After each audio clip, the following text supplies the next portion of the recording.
你们怎么不进去啊？你们人多，根本没带回来。闺女啊，哎，给你添麻烦了啊！没有，哪儿的话呀，一点都不麻烦，爷爷。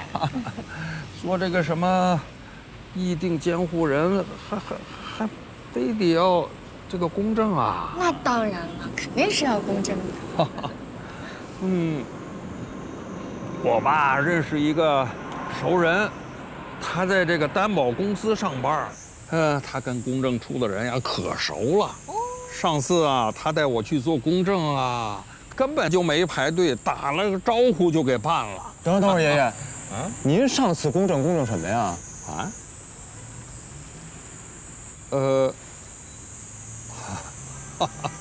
哎呀，按说我不应该跟你们说这些的。什么事儿啊，爷爷还不能跟我们说？这是国家机密，不能泄露的。爷爷，您跟我们说没事儿的，我们一定会保守国家机密的。没事啊？没事儿。能说？能说，爷爷您说吧。哦，是这么回事儿。前些日子吧，我突然接到公安局打来个电话，他们说我搅进了一桩什么大案子里头。我说我都这样了，我还搅进什么大案子？他们说公安局马上要来查封我的房子。我一听我急了，我说你们查封了我的房子，我住到哪儿去呀？他们说也可以呀，让我先交一笔保证金。我没钱呐，我说我没钱呐。他们说还有另外一种方法，就是把我的房子呀，抵押出去。那您就答应了？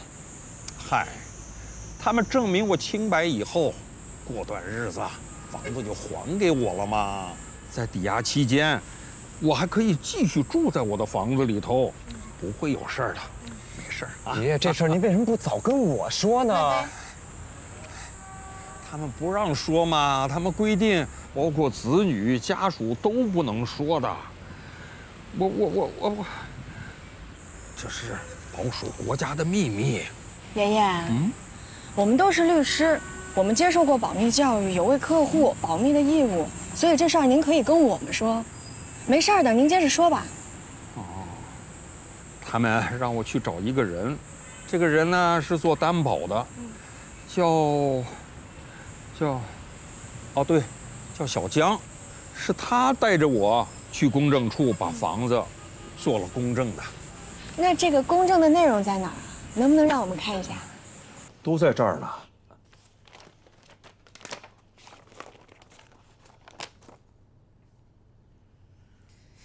这是一份贷款协议，是一房子做抵押的。这有什么问题吗？爷爷，我问你一下啊，这个优盾是谁给您的呀？我不知道这是什么东西，都是那个小江指导着我办的。他们还给我转了400万，在我账上，他们说先放我这儿，作为我的这个保证金，等这个案子查清了呀，房子还给我了，再把这钱收回去啊。爷爷啊，您刚刚提到小江，小江的全名叫什么？他在哪儿上班？您知道吗？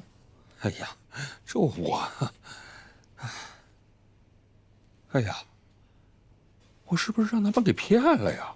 那400万他们很快就转走了。爷爷，您别急，您别急，不行，您先别急啊。麦飞是律师，咱们应该相信他。您别急，您慢慢说，行吗？我不急，您别急，我不急，我不急。您别急，您别急。我让他们给骗了，我今天请假了。我知道，现在人手实在不够，他们全去银行了。我现在缺人帮我写一份冻结申请文书，何太着急啊？那行吧，那我晚点过来好吗？爷爷，我现在打电话。快打电话，爷爷。财产线索，法庭上报财产资料，后续流水账号核对，找出新账号。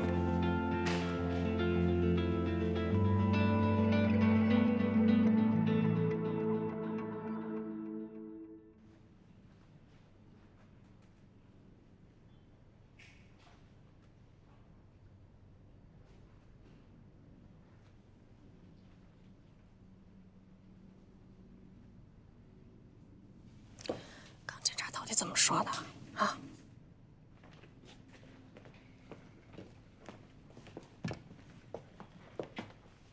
说这种事儿特别多，而且是专门给老人设计的。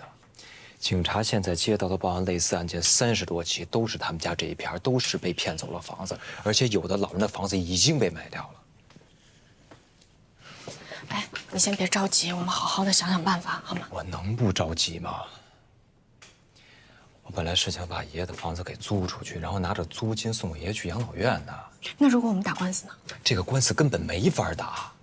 这个套一看就是专业人士给设计的，一般不懂法的人绝对想不出这么合法的骗人办法。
什么事儿不能明天到办公室再说吗？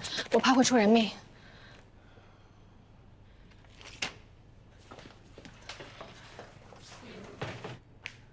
这个套真的是太合法了。所以啊，我们现在特别着急，这个委托书要赶紧撤掉，不然的话，房子真的被卖了就来不及了。你让麦飞明天上午去司法局投诉，让司法局给公证处打电话，要求撤销这份委托书。然后让麦飞去公证处找到骗子当时带他爷爷去公证的录像。关键是刚刚您也看到了，还有一个贷款协议，真的签得非常的糟糕。如果爷爷不能按时还款的话，他们是可以跟法院去申请强制执行的。麦飞报案了吧？报了。去派出所拿着受案回执，让法院暂停执行。好，我知道了。